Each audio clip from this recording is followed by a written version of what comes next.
SLC പരീക്ഷാ ഫലം അല്പസമയത്തിനകം പ്രഖ്യാപിക്കും. ചീഫ് സെക്രട്ടറി PK മൊഹന്തിയാണ് ഫലപ്രഖ്യാപനം നടത്തുക. ഇത്തവണയും മോഡറേഷൻ നൽകേണ്ടതില്ലെന്ന് പരീക്ഷാ ബോർഡ് തീരുമാനിച്ചിട്ടുണ്ട്. വിദ്യാർത്ഥികൾക്ക് ഫലമറിയുന്നതിനായി വിപുലമായ സംവിധാനമാണ്. Total number of students registered for SSLC 4,74,289. Total number who have appeared 4,73,803. Students passed 4,57,654. Percentage 96.59%. കഴിഞ്ഞ വർഷം 98.57 ആയിരുന്നു. പക്ഷേ ഈ കൊല്ലത്തെ പെർസെൻറ്റേജ് 96.59% ആണ്. Number of schools with 100% pass 1207. 1207.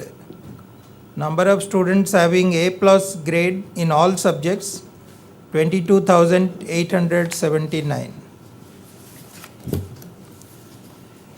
Technical higher secondary living high school living certificate. Number of students registered 3,518. Students appeared 3,516. Passed 3,474. 98.8% pass ആണ്. Art high school living certificate. Number of students registered 80. Appeared 80. Passed 77. 96.25%. SSLC for hearing impaired. Number of students registered 294. Appeared 294. Passed 294. 100% pass. Hearing impaired. Technical high school living certificate for hearing impaired. Number of students registered 20. Appeared 20. Passed 17. Percentage 85. ഇപ്രാവശ്യം moderation ഉണ്ടായിരുന്നില്ല. അതിൻ്റെ committee board moderation board തീരുമാനിച്ചത് മോഡറേഷൻ്റെ ആവശ്യമില്ല. അതുകൊണ്ട് പെർസെൻറ്റേജിൽ അല്പം വ്യത്യാസമുണ്ട്. കഴിഞ്ഞ വർഷത്തിനേക്കാൾ 2% കുറവാണ്. ബാക്കിയുള്ള കാര്യങ്ങൾ DPI പറയും.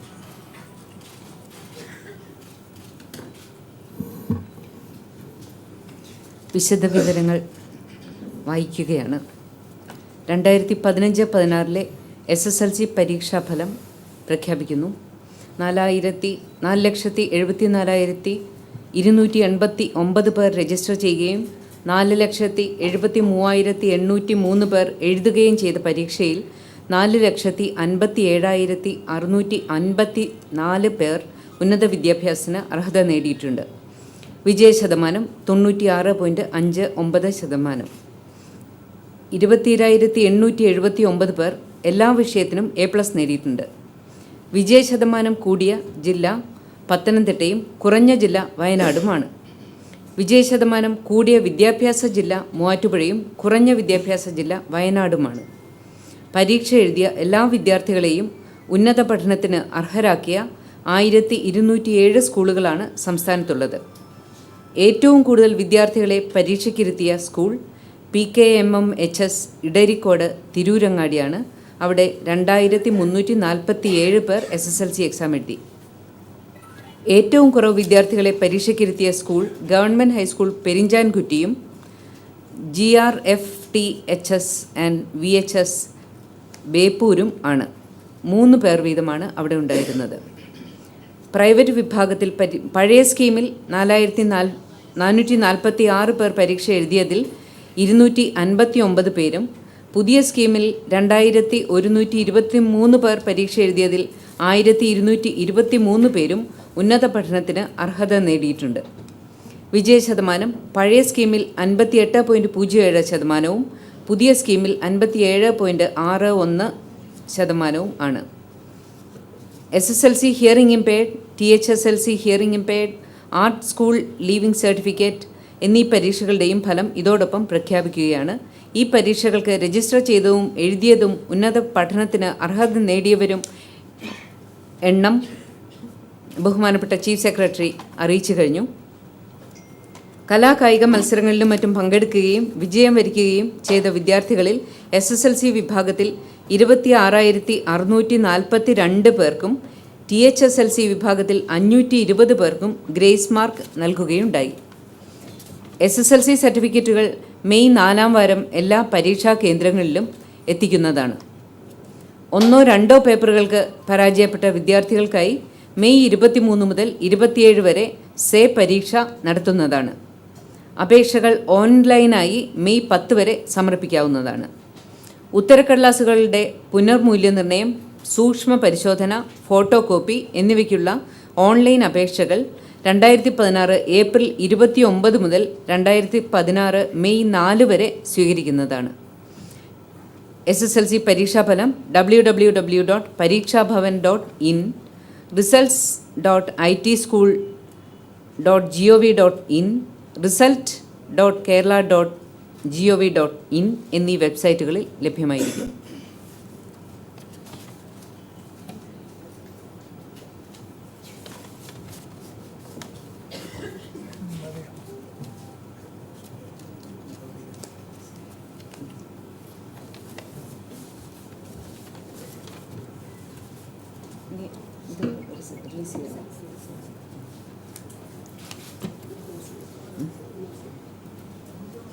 അടുത്തതായി ഇത്തവണത്തെ SSLC റിസൾട്ട് പ്രഖ്യാപനത്തിൻ്റെ കൺസോളിഡേറ്റഡ് റിപ്പോർട്ട് പ്രകാശനം ചെയ്യുകയാണ്. ബഹുമാനപ്പെട്ട അഡീഷണൽ ചീഫ് സെക്രട്ടറിയോട് ബഹുമാനപ്പെട്ട ചീഫ് സെക്രട്ടറിക്ക് നൽകി ആ കൃത്യം നിർവഹിക്കുവാൻ അഭ്യർത്ഥിക്കുന്നു.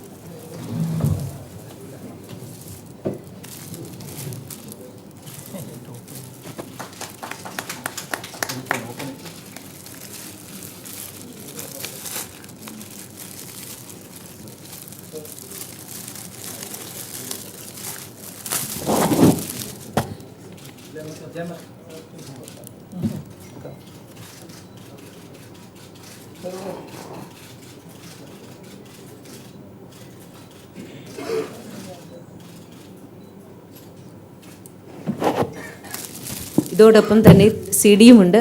അതും ബഹുമാനപ്പെട്ട അഡീഷണൽ ചീഫ് സെക്രട്ടറിക്ക് നൽകുന്നതാണ്.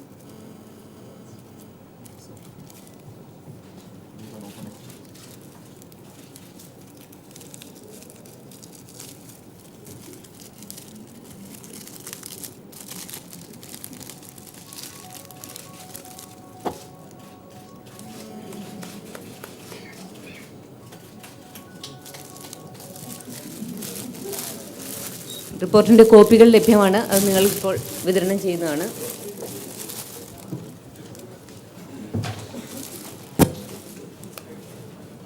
ഈ വെബ്സൈറ്റ് സംബന്ധിച്ച വേറെന്തെങ്കിലും പറയാനുണ്ടോ? കോൾ സെന്റർ ഈ റിസൾട്ട് ജനങ്ങളിലേക്ക് എത്തിക്കുന്നതിന് വിപുലമായ സംവിധാനം ഏർപ്പെടുത്തിയിട്ടുണ്ട്. ITH സ്കൂളിൻ്റെ എക്സിക്യൂട്ടീവ് ഡയറക്ടർ ഇവിടെ സന്നിഹിതനാണ്. അദ്ദേഹം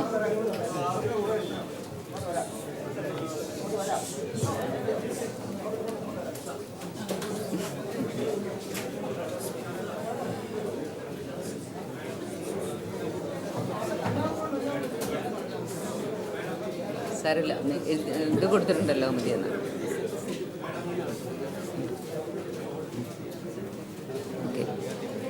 ഈ റിസൾട്ട്സിൻ്റെ CD PRD-യിൽ നൽകിയിട്ടുണ്ട്.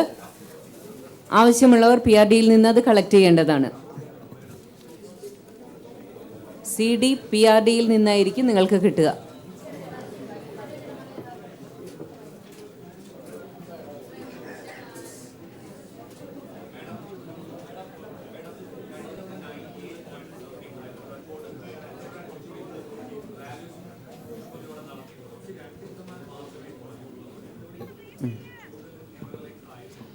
SSLC പരീക്ഷയുടെ വിജയ ശതമാനം 96.59% വിജയം ഇത്തവണ ഉണ്ട്. അതിൻ്റെ ഫലപ്രഖ്യാപനം SSLCക്ക് 96.59% വിജയം. ഏറ്റവും വിജയ ശതമാനം കൂടുതൽ പത്തനംതിട്ട ജില്ലയിൽ ആണ്.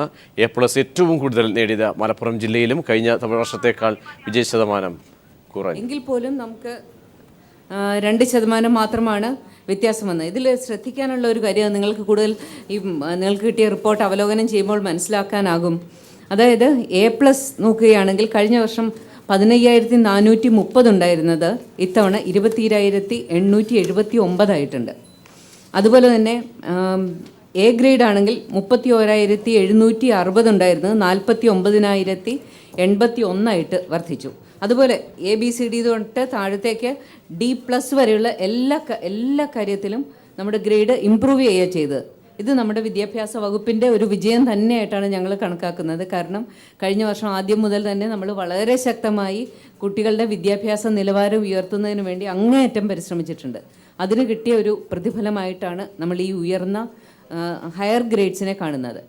എണ്ണം കുറഞ്ഞത് താഴത്ത് D+ന് തൊട്ടാണ്. D+ തൊട്ട് താഴേക്ക് എണ്ണം കുറവാണ്. അതായത് തോറ്റവരുടെയും കുറഞ്ഞ മാർക്ക് കിട്ടിയവരുടെയും എണ്ണമാണ് കുറഞ്ഞത്. ബാക്കി എല്ലാം നമുക്ക് കൂടുതലായിട്ട് ഈ വർഷം വന്നത്.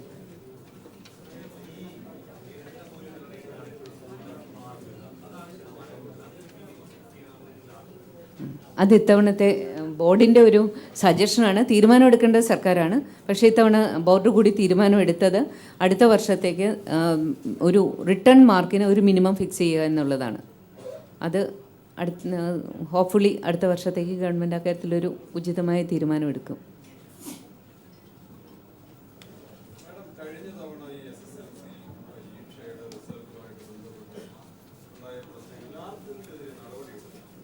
എടുത്തിട്ടുണ്ട്. പ്രധാനമായിട്ടും 4 പേർക്ക് എതിരെയാണ്. ഒന്ന്, നിങ്ങൾ ഈ ചോദ്യം ചോദിക്കും എന്നറിയാമായിരുന്നുകൊണ്ട് എഴുതിക്കൊണ്ട് വന്നിട്ടുണ്ട്. പരീക്ഷാ സെക്രട്ടറി ആയിരുന്ന ശ്രീ MI സുകുമാരനെതിരെ ചാർജ് മെമ്മോ തയ്യാറാക്കി ഗവൺമെൻറ്റിൽ സമർപ്പിച്ചിട്ടുണ്ട്. അദ്ദേഹത്തിന് അത് നൽകിയിട്ടുണ്ട്. അദ്ദേഹത്തിൻ്റെ മറുപടി പ്രതീക്ഷിച്ചിരിക്കാൻ. കാരണം അദ്ദേഹം റിട്ടയർ ചെയ്തു പോയ പേഴ്സൺ ആയതുകൊണ്ട് നമുക്ക് നേരിട്ട് നടപടി എടുക്കാൻ സാധിക്കില്ല. അടുത്തത്, പരീക്ഷാ ഭവനിലെ സിസ്റ്റം മാനേജറായിരുന്ന ശ്രീമതി ബെനിത JP ഇയാളുടെ മാതൃസ്ഥാപനത്തിലേക്ക് തിരിച്ചയച്ചു. അച്ചടക്ക നടപടിയുടെ ഭാഗമായി കാരണം കാണിക്കൽ നോട്ടീസും നൽകി അതിൻ്റെ തുടർ നടപടികൾ സ്വീകരിച്ചു വരികയാണ്. അതിന് പ്രോസസ്സുണ്ട്. അത് കംപ്ലീറ്റ് ചെയ്യാതെ നമുക്ക് അവർക്കെതിരെ ഒന്നും ചെയ്യാൻ പറ്റില്ല. സർക്കാർ നിർദ്ദേശിച്ച രീതിയിലുള്ള തന്നെ നടപടികൾ സ്വീകരിച്ചു വരികയാണ്. 30 അവരുടെ ബെനീത JP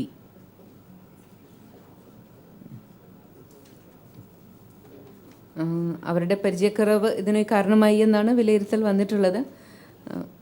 അതിന് തുടർച്ചയായിട്ടുള്ള നടപടിയാണ് സ്വീകരിച്ചു വരുന്നത്.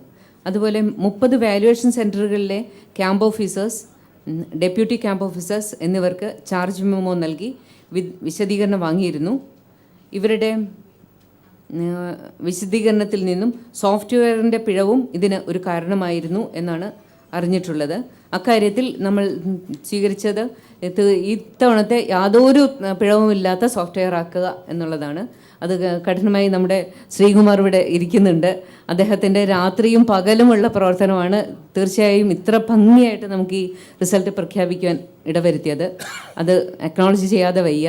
അത്രമാത്രം NIC-യുമായി ചേർന്ന് അവരുടെ സോഫ്റ്റ്വെയർ കൂടുതൽ മോഡിഫൈ ചെയ്ത് നമുക്ക് യോജിച്ച രീതിയിലാക്കുകയും തുടർച്ചയായി ധാരാളം ടെസ്റ്റുകൾ ചെയ്ത് ഇത് പൂർണ്ണമായിട്ട് ഒരു ഫുൾ പ്രൂഫ് ആണെന്ന് ഉറപ്പാക്കുകയും നമ്മൾ ചെയ്തിട്ടുണ്ട്. അടുത്തത്, പരീക്ഷാ ഭവനിലെ A വിഭാഗം സീനിയർ സൂപ്രണ്ട്, സെക്ഷൻ ക്ലർക്ക് എന്നിവരെ T ഓഫീസിൽ നിന്നും സ്ഥലം മാറ്റുകയും ഇവർക്കെതിരായ അച്ചടക്ക നടപടിയുടെ ഭാഗമായി ഇവർക്ക് കാരണം കാണിക്കൽ നോട്ടീസ് നൽകുകയും ചെയ്തിട്ടുണ്ട്. ഇവരിൽ നേരിൽ കേട്ട് അച്ചടക്ക നടപടികൾ തീർപ്പാക്കുന്ന അതിൻ്റെ പ്രൊസീജിയറിൽ അടുത്ത സ്റ്റെപ്പ് നേരിൽ കേൾക്കുക എന്നുള്ളതാണ്. അതിന് നോട്ടീസും ഇഷ്യൂ ചെയ്തിട്ടുണ്ട്. അവരെ നേരിൽ കേട്ട് അവർക്കെതിരെ വേണ്ട നടപടി സ്വീകരിക്കും.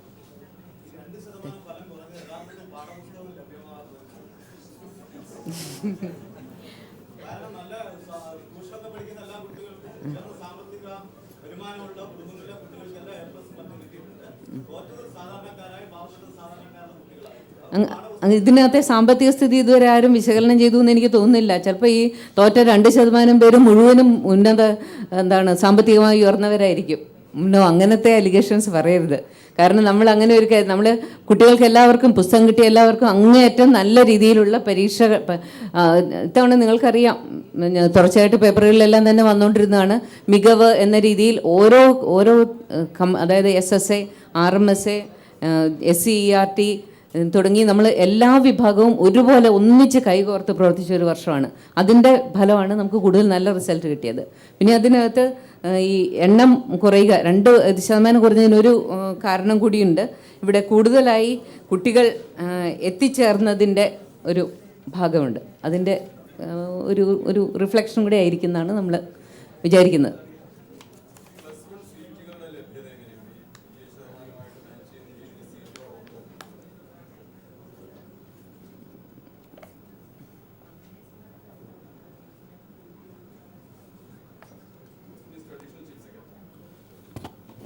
അല്ലല്ല സി +1 സീറ്റ്സ് ഇതിൻ്റെ അനുസരിച്ച് ഗവൺമെൻറ് അതിന് വേണ്ടിയുള്ള രീതിയിൽ അത് ഉറപ്പ് വരുത്താം. +2 സീറ്റ്സ്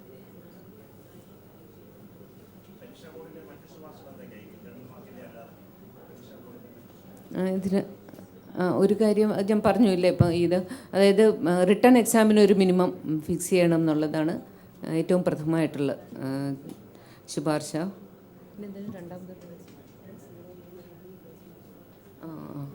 പിന്നെ രണ്ടാമത് ശുപാർശ ഇത് കൊടുത്തിട്ടില്ല. അപ്പോൾ ഇന്നലെ വൈകുന്നേരമായിരുന്നു തീർന്നപ്പോൾ, എങ്കിൽ പോലും 0 കിട്ടുന്ന ഒരു കുട്ടിക്ക് പോലും ഗ്രേസ് മാർക്ക് കൊണ്ട് പാസ്സാവാനായിട്ടുള്ള ഒരു സാഹചര്യം ഇപ്പോൾ നിലവിലുണ്ട്. അത് ഒഴിവാക്കേണ്ടതുണ്ട്. കാരണം റിട്ടേൺ ഒരു ഇത് ഉണ്ടായി തന്നെ പറ്റുള്ളൂ. ഇത്തവണ പക്ഷേ ഭാഗ്യത്തിന് അങ്ങനെ ഒരാൾ പോലും ഉണ്ടായില്ല. എങ്കിൽ പോലും അതൊരു തെറ്റായ കാര്യമാണെന്ന് തോന്നുന്നു. കുട്ടിക്ക് അവൻ്റെ കഴിവിന് അനുസരിച്ചിട്ടുള്ള വിലയിരുത്തലില്ലാതെ ജയിച്ചു പോകുന്നത് ശരിയല്ല. അടുത്ത പ്രാവശ്യം അത് ഉണ്ടാവാതിരിക്കാൻ നമ്മൾ സർക്കാരിനോട് റെക്കമെൻഡ് ചെയ്യും.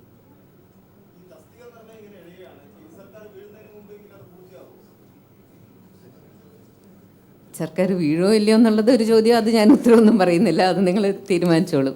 പക്ഷേ തസ്തിക നിർണയത്തിൻ്റെ കാര്യത്തിൽ നമ്മൾ വളരെ കൃത്യമായ അവർക്ക്, കാരണം ഒരു 29/1 കൊടുത്ത ഉത്തരവ് പാലിക്കാനായിട്ട് ധാരാളം കടമകളുണ്ടായിരുന്നു. അവർക്ക് ഓരോരുത്തർക്കും സംശയങ്ങളുടെ കൂമ്പാരമായിരുന്നു. ഏറ്റവും പ്രധാനമായിട്ടുള്ളത് KERനും വളരെ വ്യത്യസ്തമായിട്ടാണ് RTE ആക്ട് വന്നത്.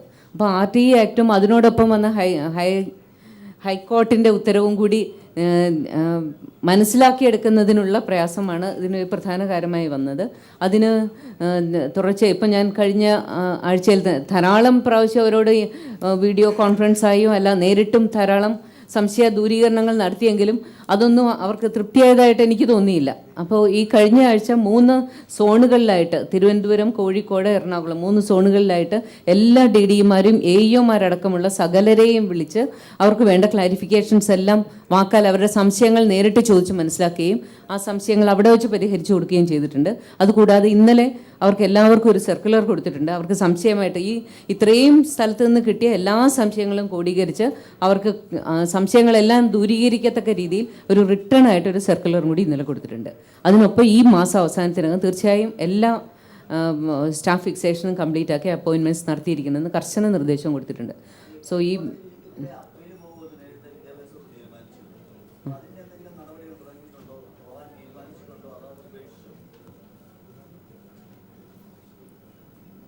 സർക്കാരാണ് അത് ചെയ്യേണ്ടത്, എൻ്റെ ഭാഗത്തു നിന്നല്ല.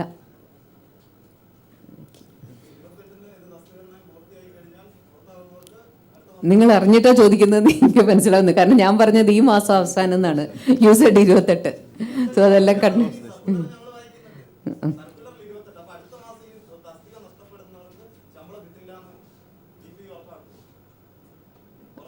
നിയമം അനുസരിച്ച് എല്ലാ കാര്യങ്ങളും ചെയ്യുള്ളൂ. അതിനെപ്പറ്റി DPI അങ്ങനെ പുറത്താക്കാതിരിക്കുന്നില്ല. നിയമം അനുസരിച്ച് അർഹതയുള്ളവർക്ക് മാത്രമേ നമുക്ക് അപ്പോയിൻമെൻറ്റ് കൊടുക്കാൻ പറ്റൂ. ഈ മാസം തീരും. അത് ഒരു തീരുമാനം ഈ 30-ാം തീയതിക്കകം ഉണ്ടായിരിക്കും. എല്ലാം കഴിഞ്ഞ 5 വർഷമായിട്ട് നമ്മൾ അനുഭവിച്ചിരുന്ന എന്തായാലും ഒരു കാര്യമാണ് നമുക്ക് ഏറ്റവും പ്രധാനമായിട്ടുള്ളത്. അടുത്ത വർഷം ജൂൺ 1-ന് കുട്ടികൾ, ടീച്ചേഴ്സ് ഇല്ലാതെ കുട്ടികൾ വിഷമിക്കരുത്. ആ ഒരു കാര്യം നമ്മൾ ഉറപ്പാക്കും.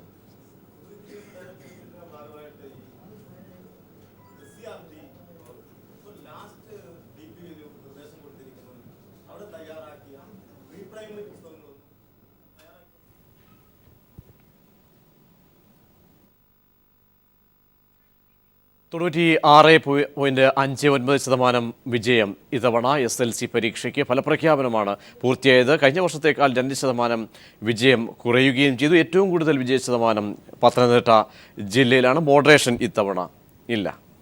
SLC പരീക്ഷാ ഫലം പ്രഖ്യാപിച്ചിരിക്കുന്നത് 96.59 ആണ് ഇത്തവണത്തെ വിജയ ശതമാനം. ഏറ്റവും കൂടുതൽ വിജയ ശതമാനം പത്തനംതിട്ട ജില്ലയിലാണ്. മോഡറേഷൻ ഇത്തവണ ഇല്ല എന്നുള്ളതാണ് ഏറ്റവും പ്രത്യേകത. എല്ലാ വിഷയത്തിനും A+ നേടിയ 22,872 പേരാണ്. മെയ് 4-ാം വാരം സർട്ടിഫിക്കറ്റുകൾ പരീക്ഷാ കേന്ദ്രങ്ങളിലെത്തിക്കും. മെയ് 23 മുതൽ 27 വരെയാണ് സേ പരീക്ഷകൾ നടക്കുക. അപേക്ഷകൾ ഇത്തവണയും ഓൺലൈൻ വഴി നൽകാം. www.result.itschool.government.in എന്ന വെബ്സൈറ്റിലേക്ക് അയക്കാം. SLCക്ക് 96.59% വിജയം. ഏറ്റവും കൂടുതൽ വിജയ ശതമാനം പത്തനംതിട്ട ജില്ലയിൽ തന്നെയാണ്. കൂടുതൽ A+ മലപ്പുറം ജില്ലയിൽ നിന്നാണ്. 22,873 പേർ ഇത്തവണ മുഴുവൻ വിഷയങ്ങൾക്കും A+ നേടി. ഇത്തവണ മോഡറേഷൻ ഇല്ല എന്നുള്ളതാണ് ഏറ്റവും. ഇപ്പോൾ വിവരങ്ങൾ ഷീജ നൽകും. ഷീജ, ഈ ശതമാനം ഏത് രീതിയിലാണ്? ഏറ്റവും കൂടുതൽ A+ നേടിയത് ജില്ല, ഒപ്പം മറ്റ് നമ്പേഴ്സൊക്കെ ഏത് രീതിയിലാണ്? പ്രജീഷ്, ഇപ്പോൾ വിജയശതമാനം 96.5% വിദ്യാർത്ഥികളാണ് ഇത്തവണ SSLCയിൽ ഉന്നത പഠനത്തിന് അർഹത നേടിയിട്ടുള്ളവർ. അവരുടെ വിജയശതമാനം 96.5%. ഇത് രാവിലെ തന്നെ നമ്മൾ നൽകിയിരുന്നു.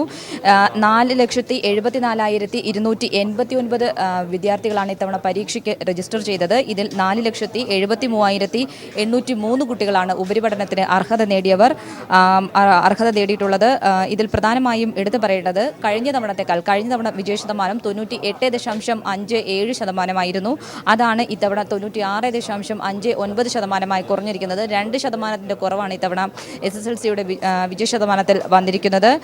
പ്രധാനമായും കഴിഞ്ഞ ദിവസം ചേർന്ന SSLCയുടെ പരീക്ഷാ ബോർഡ് വിദ്യാർത്ഥികൾക്ക് മോഡറേഷൻ നൽകേണ്ട എന്നൊരു തീരുമാനം കൈക്കൊണ്ടിരുന്നു. അതുകൊണ്ട് തന്നെ കഴിഞ്ഞ വർഷത്തെ പോലെ തന്നെ ഇത്തവണയും വിദ്യാർത്ഥികൾക്ക് മോഡറേഷൻ നൽകിയിട്ടില്ല. ഇതിൽ പ്രധാനമായും എടുത്തു പറയേണ്ട മറ്റ് കാര്യം എന്ന് പറയുന്നത് ഏറ്റവും കൂടുതൽ വിദ്യാർത്ഥികൾ പരീക്ഷ എഴുതിയ ജില്ല എന്ന് പറയുന്നത് മലപ്പുറം ജില്ലയാണ്. ഏറ്റവും കുറവ് വിദ്യാർത്ഥികൾ പരീക്ഷ എഴുതിയ ജില്ല പത്തനംതിട്ട ജില്ലയാണ്. എന്നാൽ വിജയശതമാനത്തിൻ്റെ കാര്യമെടുക്കുമ്പോൾ വിജയശതമാനം ഏറ്റവും കൂടുതലുള്ള ജില്ല പത്തനംതിട്ട ജില്ലയാണ്. 99.04% വിദ്യാർത്ഥികളാണ് ഇവിടെ ഈ ജില്ലയിൽ നിന്നും വിജയിച്ചിട്ടുള്ളത്. വിജയശതമാനം ഏറ്റവും കുറഞ്ഞ ജില്ല വയനാട് ജില്ലയാണ്. വയനാട് 92.3% വിദ്യാർത്ഥികളാണ് വയനാട് ജില്ലയിൽ നിന്നും വിജയിച്ചിട്ടുള്ളത്. വിജയശതമാനം ഏറ്റവും കൂടുതലുള്ള വിദ്യാഭ്യാസ ജില്ല എന്ന് പറയുന്നത് മൂവാറ്റുപുഴയാണ്. അവിടെ 99.44% വിദ്യാർത്ഥികളാണ് അവിടെ നിന്നും വിജയിച്ചിട്ടുള്ളത്. വിജയശതമാനം ഏറ്റവും കുറവുള്ള വിദ്യാഭ്യാസ ജില്ല വയനാട് തന്നെയാണ്. 92.3% വിദ്യാർത്ഥികളാണ് ഇവിടെ നിന്നും വിജയിച്ചിട്ടുള്ളത്. വിജയശതമാനത്തിൻ്റെ കാര്യത്തിൽ വിജയശതമാനം കുറവ് വയനാട് ജില്ലയിലാണ്. ഈ രീതിയിൽ പ്രധാനമായും ഇതിൽ എടുത്തു പറയാനുള്ളത് കഴിഞ്ഞ വർഷത്തെ അപേക്ഷിച്ചുകൊണ്ട് ഈ തവണ വിജയശതമാനത്തിൽ 2% കുറവ് വന്നിരിക്കുന്നു എന്നുള്ളത് തന്നെയാണ് പ്രധാനമായും എടുത്തു പറയാനുള്ളത്. പ്രജീഷ. ഷീജയാണ് വിശദാംശങ്ങൾ നൽകിയത്. SLCയുടെ പരീക്ഷാഫലം പ്രഖ്യാപനം വന്നിരിക്കുന്നു. 96.59% ഇത്തവണ വിജയ ശതമാനം. ഏറ്റവും കൂടുതൽ വിജയ ശതമാനം പത്തനംതിട്ട ജില്ലയിൽ. ഇത്തവണ മോഡറേഷൻ ഇല്ല. എല്ലാ വിഷയങ്ങൾക്കും 22,873 വിദ്യാർത്ഥികൾ A+ നേടുകയും ചെയ്തു. പാർലമെന്റിൽ ഇന്നും പ്രതിപക്ഷ ബഹളം. പ്രതിപക്ഷം ശക്തമായി ഉത്തരാഖണ്ഡ് JNU വിഷയത്തിലും അടക്കം വിഷയം പാർലമെന്റിൽ ഉന്നയിച്ചു. അതേസമയം BJP ഇക്കാര്യത്തിൽ അഗസ്റ്റ വെസ്റ്റ്ലാൻഡ് വിഷയം കോൺഗ്രസിനെതിരെ ഉന്നയിച്ചുകൊണ്ട് കോൺഗ്രസിനെ കൂടുതൽ പ്രതിരോധത്തിലാക്കുന്നു. കോൺഗ്രസിൻ്റെ പ്രതിഷേധങ്ങളെ അടക്കം സഭയിൽ ഉന്നയിക്കുന്നു. ഇപ്പോൾ രാജ്യസഭ നിർത്തിവെച്ചിരിക്കുന്നു. വിശദാംശങ്ങളുമായി സന്തോഷ് സർലിംഗ് ചേരുന്നു. സന്തോഷ്, ഇന്നിപ്പോൾ സഭയിൽ എന്താണ് കണ്ടത്? അഗസ്റ്റ വെസ്റ്റ്ലാൻഡ് വിഷയം ഏത് രീതിയിലാണ് BJP കോൺഗ്രസിനെതിരെ ആയുധമായി ഉന്നയിച്ചത്? എന്ത് കാര്യങ്ങളാണ് ഇന്ന് സഭയിൽ നടന്നത്? പ്രജീഷ, അഗസ്റ്റ വെസ്റ്റ്ലാൻഡ് ഇടപാട് ഇന്ന് രാജ്യസഭയെ ഏറെ പ്രക്ഷുബ്ധമാക്കിയിരിക്കുന്നു. ഭരണ പ്രതിപക്ഷ അംഗങ്ങൾ തമ്മിലുള്ള വാഗ്വാദത്തിന് വരെ സഭ ഇന്ന് സാക്ഷ്യം വഹിച്ചു. ഇന്ന് സഭ ആരംഭിച്ചപ്പോൾ തന്നെ കോൺഗ്രസ് ആണ് ഈ വിഷയം ആദ്യം സഭയിൽ അവതരിപ്പിച്ചത്. ഗുലാം നബി ആസാദ് ഈ വിഷയം അടിയന്തര പ്രമേയമായി നോട്ടീസ് നൽകി. ഇതേ തുടർന്ന് ഗുലാം നബി തന്നെ വിഷയം അവതരിപ്പിച്ചു. അദ്ദേഹം പറഞ്ഞ കഴിഞ്ഞ 2 ദിവസമായി ചില മാധ്യമങ്ങളിൽ അഗസ്റ്റ വെസ്റ്റ്ലാൻഡ് ഇടപാടിൽ UPA കാലത്ത് നേതാക്കൾ കൈക്കൂലി വാങ്ങിച്ചു എന്ന തരത്തിലുള്ള വാർത്തകൾ വരുന്നു. ഇതിന് പിന്നിൽ കേന്ദ്ര സർക്കാർ ാണ്. ഈ കേന്ദ്ര സർക്കാരിനോട് ഞങ്ങൾക്ക് ചില ചോദ്യങ്ങൾ ചോദിക്കാനുണ്ട് എന്ന് പറഞ്ഞുകൊണ്ട് തന്നെ അദ്ദേഹം ഗുലാം നബി ആസാദ് വിഷയം എടുത്തിട്ടു. അഗസ്റ്റ വെസ്റ്റ്ലാൻഡ് കമ്പനിയെ നേരത്തെ ബ്ലാക്ക് ലിസ്റ്റിൽ UPA സർക്കാർ ഉൾപ്പെടുത്തിയതാണ് എന്ന് മാത്രമല്ല അന്ന് നഷ്ടമായ പണം മുഴുവൻ ആ കമ്പനിയിൽ നിന്ന് തിരികെ ഈടാക്കുകയും ചെയ്തു. കൂടാതെ VIPകൾക്ക് സഞ്ചരിക്കാനായി കരാർ പ്രകാരമുള്ള ഹെലികോപ്റ്ററുകളിൽ നിന്ന് 3 എണ്ണം നമുക്ക് ലഭിക്കുകയും ചെയ്തു. അത് തിരിച്ചു നൽകിയില്ല. അങ്ങനെ ലാഭത്തിലാണ് കാര്യങ്ങൾ മുന്നോട്ട് കൊണ്ടുപോയത്. എന്നിട്ടും ഇപ്പോൾ അഗസ്റ്റ വെസ്റ്റ്ലാൻഡ് ഇടപാടിന് പിന്നിൽ അഴിമതിയുണ്ടെന്ന് ആരോപിക്കുന്നതിന് പിന്നിൽ രാഷ്ട്രീയമുണ്ട് എന്നായിരുന്നു ഗുലാം നബി ആസാദിന്റെ ആരോപണം. കൂടാതെ ഈ കമ്പനിയെ UPA സർക്കാർ കരിമ്പട്ടികയിൽപ്പെടുത്തിയെങ്കിലും പിന്നീട് മേക്ക് ഇൻ ഇന്ത്യ പദ്ധതിയിൽ പങ്കെടുക്കാൻ മോഡി സർക്കാർ കമ്പനിയെ അനുവദിച്ചു എന്നും പറഞ്ഞു. അതിനുശേഷം അരുൺ ജെയ്റ്റ്ലി വിഷയത്തിൽ സംസാരിച്ചു. അദ്ദേഹം പറഞ്ഞത് ഈ വിഷയം ഭരണപക്ഷമാണ് അവതരിപ്പിക്കേണ്ടത്, എന്തായാലും അത് കോൺഗ്രസ് തന്നെ എടുത്തിട്ടു. കോൺഗ്രസ് ഇക്കാര്യത്തിൽ വിശദീകരണം നൽകുകയും ചെയ്തിരിക്കുന്നു. പക്ഷേ ഈ കോൺഗ്രസ് നൽകിയിരിക്കുന്ന ഈ വിശദീകരണം മുഴുവൻ കളവാണ് എന്ന് അരുൺ ജെയ്റ്റ്ലി വ്യക്തമാക്കി. അതേറെ ബഹളത്തിനിടയാക്കി. ഇതേ തുടർന്ന് പിന്നീട് സ്പീക്കർ വിഷയത്തിൽ ഇടപെട്ടു. നമുക്ക് ഈ വിഷയം ചർച്ചയ്ക്കെടുക്കാം എന്ന് അദ്ദേഹം അറിയിച്ചു. അത് പ്രകാരം വിഷയത്തിന് ഭരണപക്ഷത്തുനിന്ന് നോട്ടീസ് നൽകിയ സുബ്രഹ്മണ്യ സ്വാമിയെ സംസാരിക്കാൻ അനുവദിച്ചു. സുബ്രഹ്മണ്യ സ്വാമി ആദ്യം തന്നെ പറഞ്ഞത് ഈ കരാറിന് പിന്നിൽ സോണിയാഗാന്ധിയാണ് എന്ന കനത്ത ആരോപണം പാർലമെന്റിൽ ഉന്നയിച്ചു. ഇത് കോൺഗ്രസ് അംഗങ്ങളുടെ ബഹളത്തിനിടയാക്കി. തുടർന്ന് കോൺഗ്രസ് അംഗങ്ങളെല്ലാം ബെഞ്ച് വിട്ട് എഴുന്നേറ്റു. പ്രതിപക്ഷത്തിന് നേരെ ആഞ്ഞെടുക്കുന്നതാണ് കണ്ടത്. സ്പീക്കറിനെ സന്തോഷ് സർലിംഗാണ് വിശദാംശങ്ങൾ നൽകിയത്. പാർലമെന്റിൽ ഇന്നും പ്രതിപക്ഷ പ്രതിഷേധം അഗസ്റ്റ വെസ്റ്റ്ലാൻഡ് വിഷയത്തിലാണ് ഇന്ന് പാർലമെന്റിൽ പ്രതിഷേധം ഉയർന്നത്. ഇപ്പോൾ പിണറായി വിജയൻ ഇടുക്കിയിൽ സംസാരിക്കുന്നു. തത്സമയം തോട്ടം മേഖലയുടെ പുനരുജ്ജീവനത്തിന് കാർഷിക വായ്പാ പലിശ സബ്സിഡി അതിന് വകയിരുത്തിയത് 20 കോടിയാണ്. ഒരു പൈസയും ചെലവഴിച്ചില്ല. സുഗന്ധവ്യഞ്ജന കൃഷി സബ്സിഡി പദ്ധതി അത് പ്രധാനമായിട്ട് ഇവിടെയാണ് വരിക. ഇടുക്കി, കോട്ടയം, വയനാട് ഇവിടെയൊക്കെ 20 കോടി വകയിരുത്തി, ഒരു പൈസ ചെലവഴിച്ചിട്ടില്ല. ഇതാണ് അവസ്ഥ. ഇങ്ങനെ പോവുകയാണത്. അപ്പോൾ കേരളത്തിലെ കർഷകരെ ഈ രീതിയിൽ വഞ്ചിച്ച ഒരു ഗവൺമെൻറ്റാണ് ഇവിടെയുള്ളത്. അതുകൊണ്ടാണ് UDF-നോടൊപ്പം നിൽക്കുന്ന കർഷകർ തന്നെ ഈ ഗവൺമെൻറ് ഞങ്ങളെ വഞ്ചിച്ച ഗവൺമെൻറ്റാണ് എന്ന് പറയുന്നത്. രോഷത്തോടെ അവർ പരസ്യമായി പറയുകയാണ്. ഇവിടെയാണ് LDF കേരളത്തെക്കുറിച്ച് പറയുന്ന കാര്യങ്ങൾ നാം കാണേണ്ടത്. കർഷക രംഗത്ത് കാർഷിക മേഖലയെ സംരക്ഷിക്കുന്ന നിലപാടാണ് LDF പ്രകടന പത്രികയിലൂടെ പരസ്യമായി പറഞ്ഞിരിക്കുന്നത്. LDF പ്രകടന പത്രിക ഇതിനകം പ്രസിദ്ധീകരിച്ചു കഴിഞ്ഞതാണ്. നിങ്ങൾ പലരും ആ കാര്യങ്ങൾ ശ്രദ്ധയോടെ മനസ്സിലാക്കിയിട്ടുണ്ടാവും. കാർഷിക രംഗം അഭിവൃദ്ധിപ്പെട്ടാലേ കേരളത്തിന് അഭിവൃദ്ധി ഉണ്ടാവും. അതിനാവശ്യമായ നടപടികൾ സ്വീകരിക്കും എന്നാണ് LDF കണ്ടിരിക്കുന്നത്. അതിന് വേണ്ടത് ആധുനിക സാങ്കേതിക വിദ്യകൾ ഉപയോഗിക്കേണ്ടതായിട്ടുണ്ട്. ആധുനിക സാങ്കേതിക വിദ്യ ഉപയോഗിച്ചാലേ കാർഷിക വിള കൂടുതൽ ഉൽപ്പാദിപ്പിക്കാൻ കഴിയും. ഉൽപാദനക്ഷമത വർദ്ധിക്കേണ്ടതായിട്ടുണ്ട്. നമ്മുടെ ചില കാർഷികോൽപ്പന്നങ്ങളുടെ ഉൽപാദനക്ഷമതയും മറ്റു പ്രദേശങ്ങളിലെ ഉൽപാദനക്ഷമതയും നോക്കിയാൽ വലിയ വ്യത്യാസമുണ്ട്. മറ്റ് ചില നാടുകൾ വലിയ തോതിൽ മുന്നോട്ട് പോയിട്ടുണ്ട്. നമുക്കും മുന്നോട്ട് പോകാനാവണം.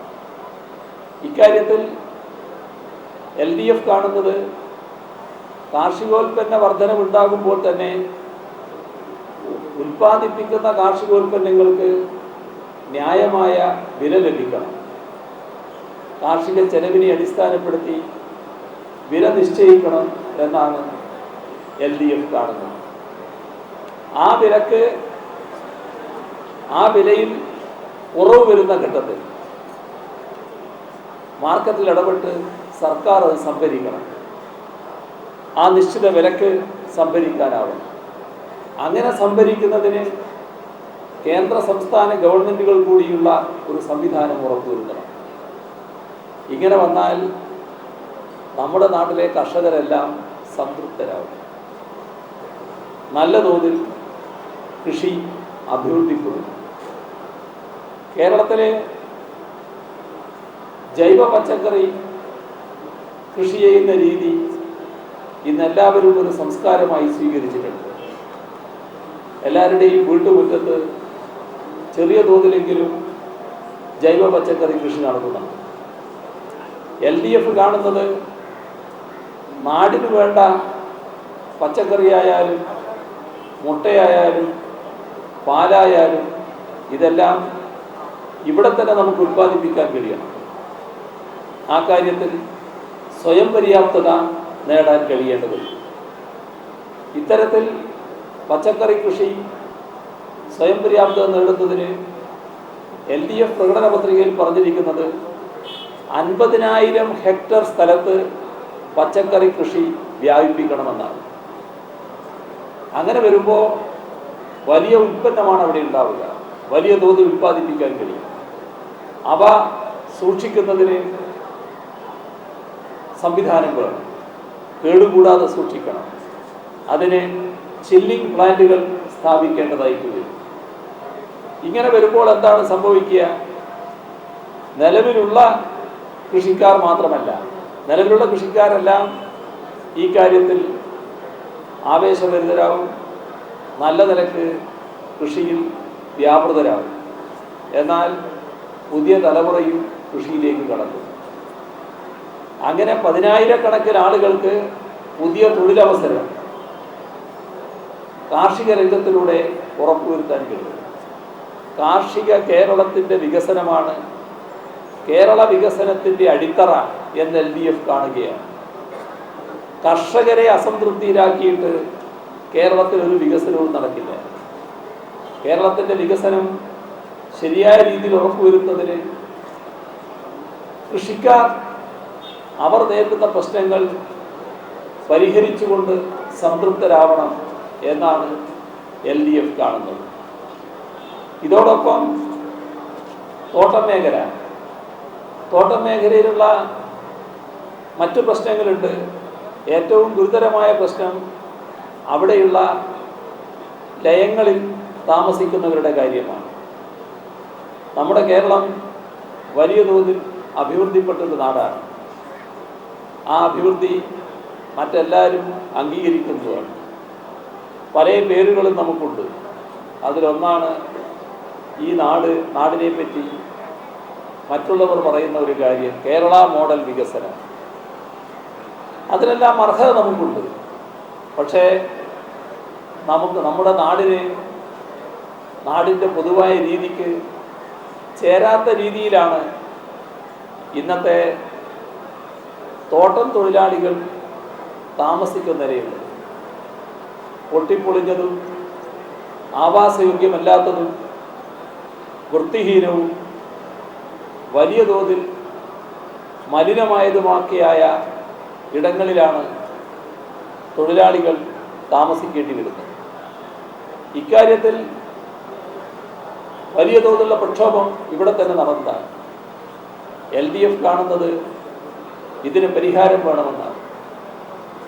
പരിഹാരമെന്ന് പറയുമ്പോൾ മാന്യമായ താമസ സ്ഥലം തൊഴിലാളിക്ക് ഉറപ്പ് നൽകാൻ കഴിയണം. അതിനാവശ്യമായ നടപടികൾ സ്വീകരിക്കും എന്നാണ് LDF വാഗ്ദത്തം ചെയ്തിരിക്കുന്നത്. അങ്ങനെ വരുമ്പോൾ ഇന്നത്തെ ലയങ്ങളുടെ നില മാറും. തൊഴിലാളിക്ക് അവകാശപ്പെട്ട രീതിയിലുള്ള സ്വന്തം വീടുകളിലേക്ക് അവർ മാറുന്ന നില വരും. അത്തരത്തിലൊരു പദ്ധതിയാണ് LDF വിഭാവനം ചെയ്യുന്നത്.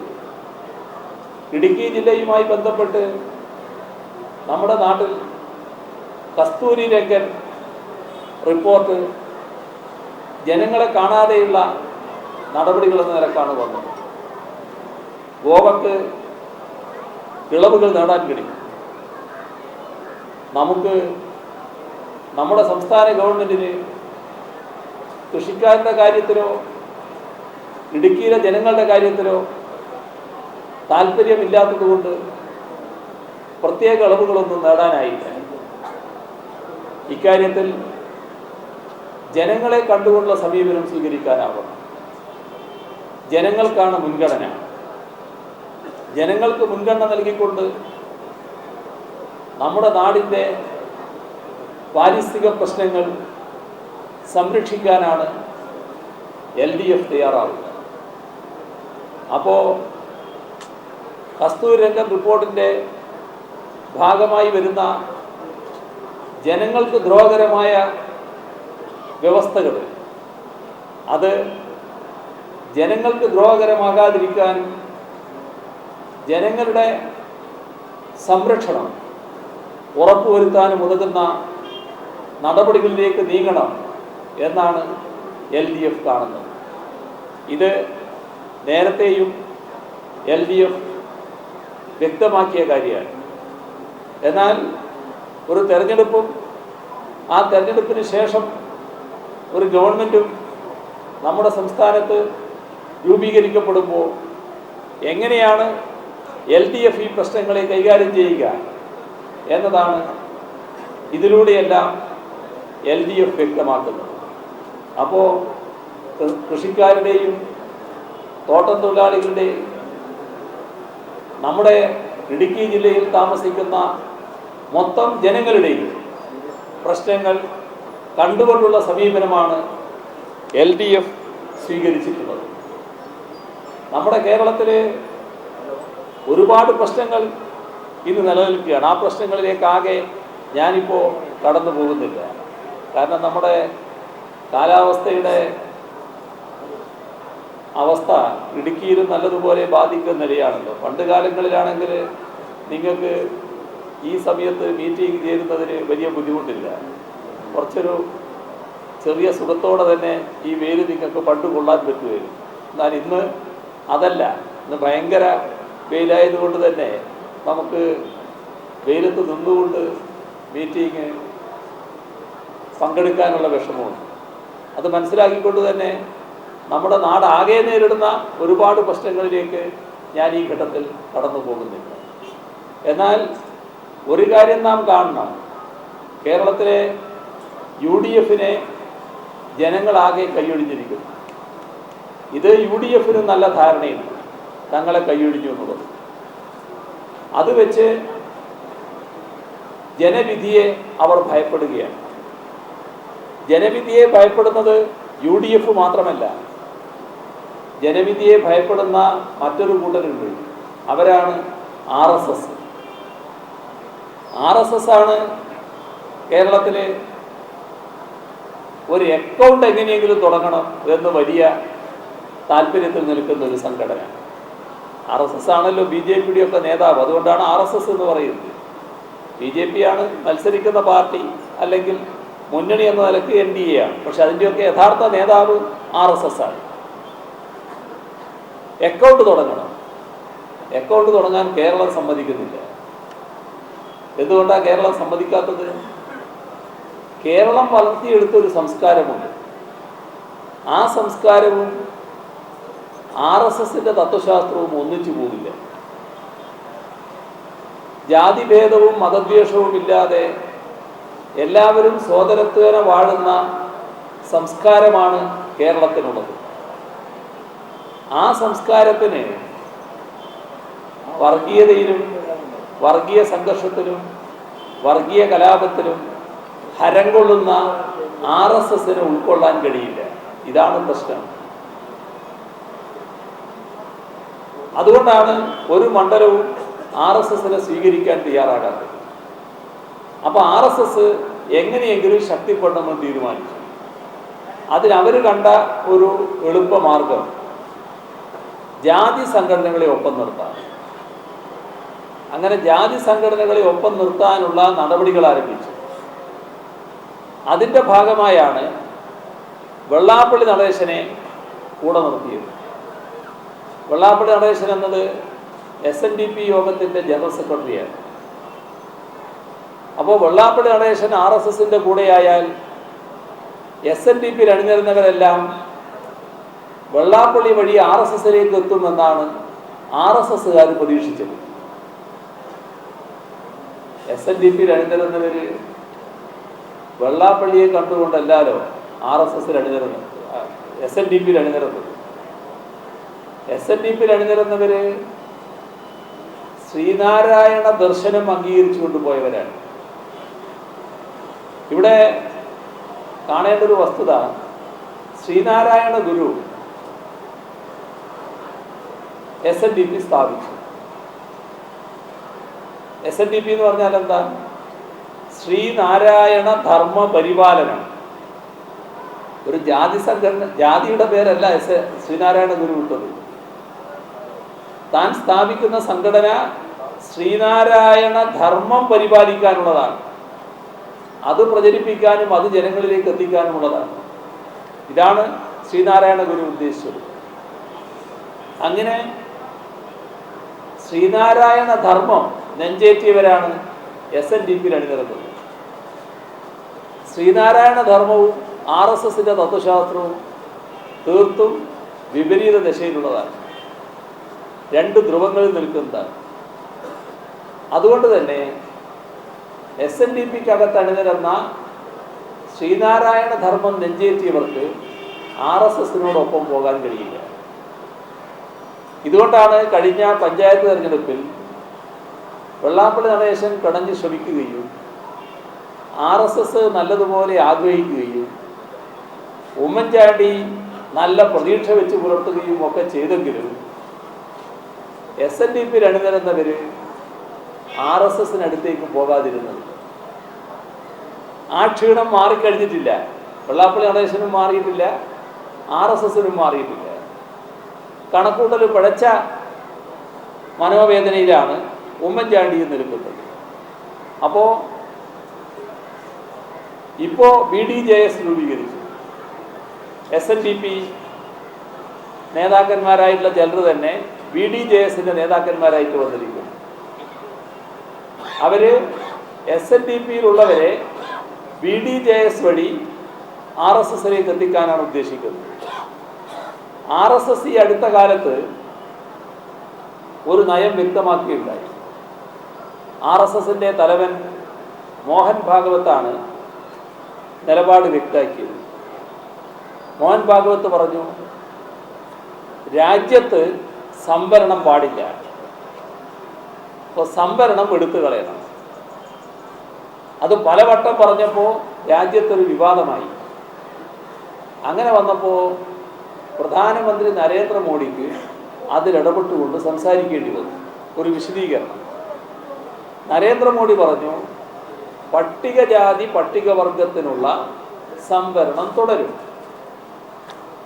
എന്ന് പറഞ്ഞാൽ എന്താ അർത്ഥം? നമ്മുടെ രാജ്യത്ത് പിന്നോക്ക വിഭാഗത്തിനുള്ള സംവരണം എടുത്തു കളയും എന്ന് പറയാതെ പറഞ്ഞു വെച്ചു. ഇതിലേതിലാണ് RSSകാർ വല്ല RSSനടുത്തേക്ക് പോകാൻ ഇതിലേത് കണ്ടുകൊണ്ടാണ് SNDPയിൽ അണിനിരന്നവർ ആവേശഭരിതരാകേണ്ടത്? മോഹൻ ഭാഗവത് പറയുന്ന സംവരണം വേണ്ട, നരേന്ദ്രമോദി പറയുന്നു പിന്നോക്ക വിഭാഗത്തിന് സംവരണം വേണ്ട. ഏത് സ്വീകരിക്കാൻ കഴിയും SNDPക്കാർക്ക്? SNDPയിൽ അണിനിരന്ന മഹാഭൂരിഭാഗം പേരും സംവരണ ആനുകൂല്യത്തിന് അർഹതയുള്ളവരാണ്. വെള്ളാപ്പള്ളിയെ പോലുള്ള അപൂർവം ചിലർ മാത്രമാണ് ക്രിമിയിലേറായിട്ട് കിടക്കുന്നത്. അങ്ങനെയുള്ളവർ ഞങ്ങൾക്ക് സംവരണം വേണ്ട, നിങ്ങളെ കൂടെ ചേരാം എന്ന് പറഞ്ഞ് RSSനടുത്തേക്ക് ചെല്ലല് കത്തിക്ക് താഴെ കഴുത്ത് കൊണ്ടുപോയി വെച്ചു കൊടുക്കുന്നതിന് സമയല്ലേ? അത് SNDPയിൽ അണിനിരന്നവർക്ക് ചെയ്യാൻ കഴിയുമോ? CPM PB അംഗം പിണറായി വിജയൻ സംസാരിക്കുകയായിരുന്നു ഇടുക്കിയിൽ. അതിലേക്ക് ഭാഗമായി SNDPയിൽ അണിനിരന്നവർ RSSനെ ശക്തിപ്പെടുത്താനുള്ള നിലപാടല്ല സ്വീകരിക്കുക. നേരത്തെ സ്വീകരിച്ച നിലപാട് പോലെ തന്നെ SNDPയിൽ അണിനിരന്നവർ ശ്രീനാരായണ ധർമ്മത്തിനനുസൃതമായ നിലപാട് മാത്രമേ തുറന്നുള്ളൂ. അപ്പോൾ ഇതിൻ്റെ ഫലമായി വലിയ നിരാശ RSSന് വന്നിരിക്കുന്നു. അങ്ങനെ നിരാശ കൊണ്ട RSSനടുത്താണ്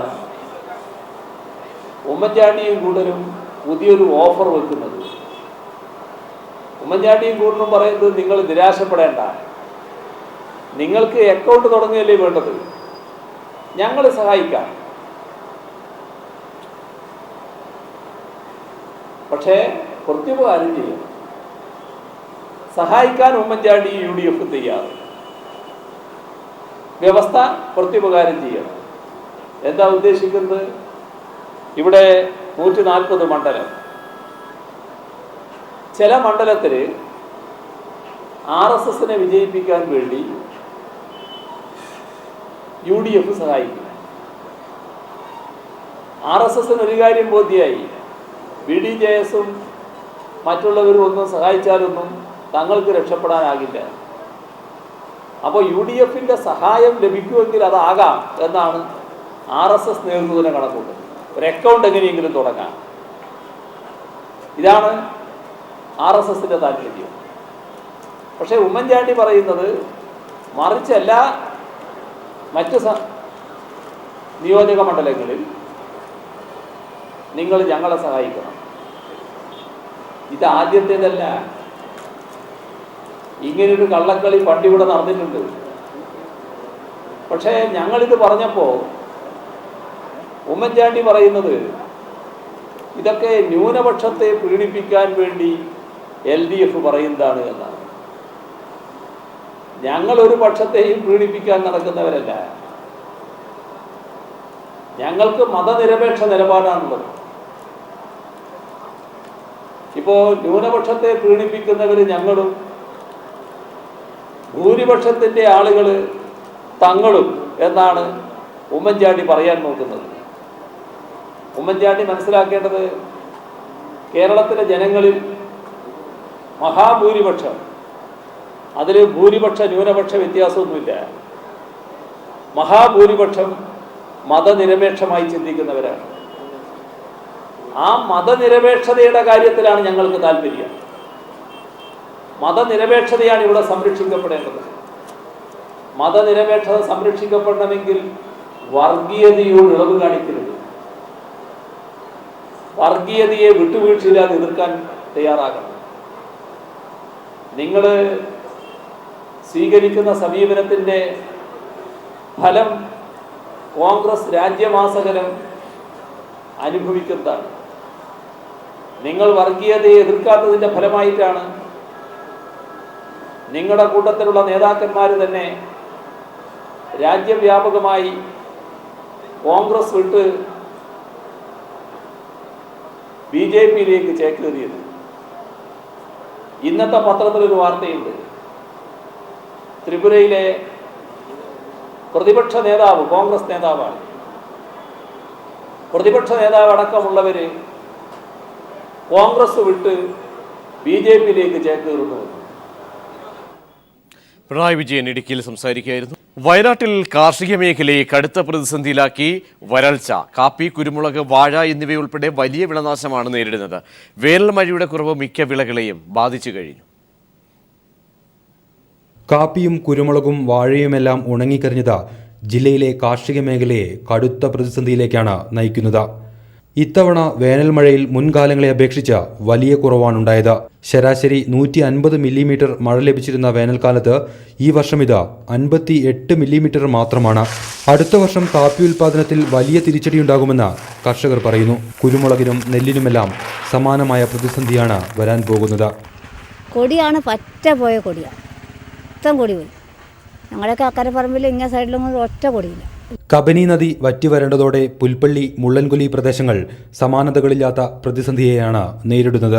ബാങ്കുകളിൽ നിന്നും വായ്പയെടുത്തും മറ്റും കൃഷിയിറക്കിയ കർഷകർക്ക് തിരിച്ചടവിന് മാർഗങ്ങളില്ല. തിരുനെല്ലി പഞ്ചായത്തിലെ മിക്കയിടങ്ങളിലും പുൽപ്പള്ളി മേഖലയിലും പല പ്രദേശങ്ങളും കടുത്ത വരൾച്ചയെയാണ് നേരിടുന്നത്. ക്ഷീരകർഷകരും പ്രതിസന്ധിയെ നേരിടുന്നു. കഴിഞ്ഞ വർഷം 2500 ലിറ്റർ വരെ പാലളന്ന ക്ഷീരസംഘങ്ങൾ ഇപ്പോൾ അളക്കുന്നത് 1400 മുതൽ 1500 ലിറ്റർ വരെ മാത്രമാണ്. വയനാട്ടിൽ നിന്നും അനൂപ് KR.